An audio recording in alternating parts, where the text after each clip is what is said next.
નમસ્કાર મિત્રો, કેમ છો તમે?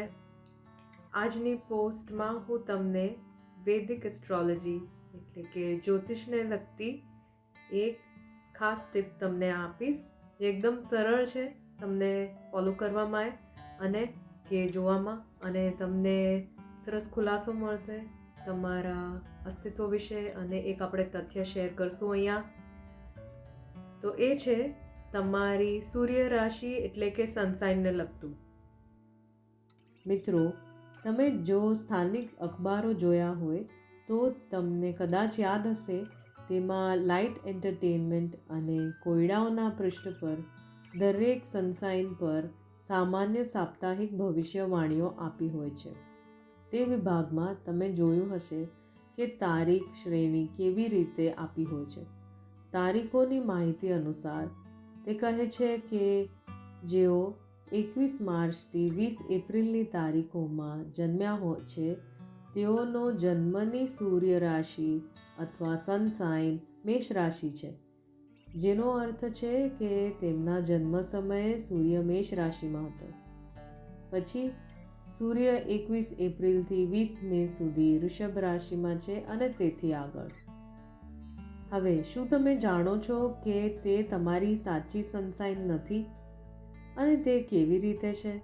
આનું કારણ એ છે કે અખબારોમાં સૂર્ય રાશિની તારીખો પશ્ચિમી જ્યોતિષીય પદ્ધતિ પર આધારિત છે, જે ઋતુઓ પર આધારિત છે. અને તે સિસ્ટમમાં 21 માર્ચ, જે સ્પ્રિંગ ઇક્વિનોક્સ તારીખ છે, તેને મૂળભૂત ધોરણ તરીકે સૂર્ય મેષ રાશિમાં પ્રવેશ કરે છે તે તારીખ તરીકે ગણવામાં આવે છે.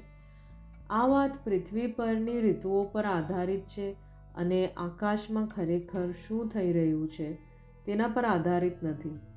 વાસ્તવિક હકીકત એ છે કે સૂર્ય દર વર્ષે 14મી એપ્રિલે મેષ રાશિમાં પ્રવેશ કરે છે અને આને ખગોળશાસ્ત્રની વેબસાઇટ અને પંચાંગ દ્વારા સરળતાથી ચકાસી શકાય છે.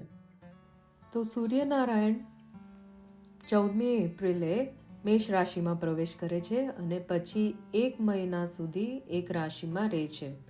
એટલે તે મેષ રાશિમાં 1 મહિના સુધી રહે છે અને પછી અંદાજન મે મહિનાના વચમાં એટલે 15 મે આસપાસ તે બીજી રાશિ જે કે વૃષભ રાશિમાં પ્રવેશ કરે છે. અને પછી 1 મહિનો હજી વૃષભ રાશિમાં રહી પછી મિથુન રાશિમાં, એના પછી જાય છે અને પછી કર્ક રાશિમાં અને તેથી આગળ. એટલે મિત્રો, જે લોકોની જે બી સૂર્ય રાશિ છે તે લોકો તે પોતાના જન્મદિવસના હિસાબે કોઈ બી ખગોળશાસ્ત્રની વેબસાઇટ અથવા પંચાંગમાં જોઈને તે કન્ફર્મ કરી શકે છે અને તે પોતાની ખરી સનસાઇન જે છે તેના વિશે તે જાણી શકે છે. વૈદિક જ્યોતિષશાસ્ત્ર તારાઓ અને ગ્રહોની ગતિ પર આધારિત છે, કારણ કે તેઓ ખરેખર આકાશમાં છે અને તેથી આનું પુષ્ટિકરણ સરળતાથી કરી શકાય છે. તો પ્રિય મિત્રો, જો તમારો જન્મ 21મી એપ્રિલે થયો હોય તો તમારી સનસાઇન અથવા સૂર્ય રાશિ વાસ્તવમાં મેષ છે, વૃષભ નહીં. આ ફન ફેક્ટ તમને કેવું ગમ્યું? હું આશા રાખું છું કે આ પોસ્ટ આજે તમારા માટે થોડી વધુ સ્પષ્ટતા અને આનંદ ઉમેરશે, જેમ કે તે મારા માટે કરે છે જ્યારે હું આ વાત તમારી સાથે શેર કરું છું.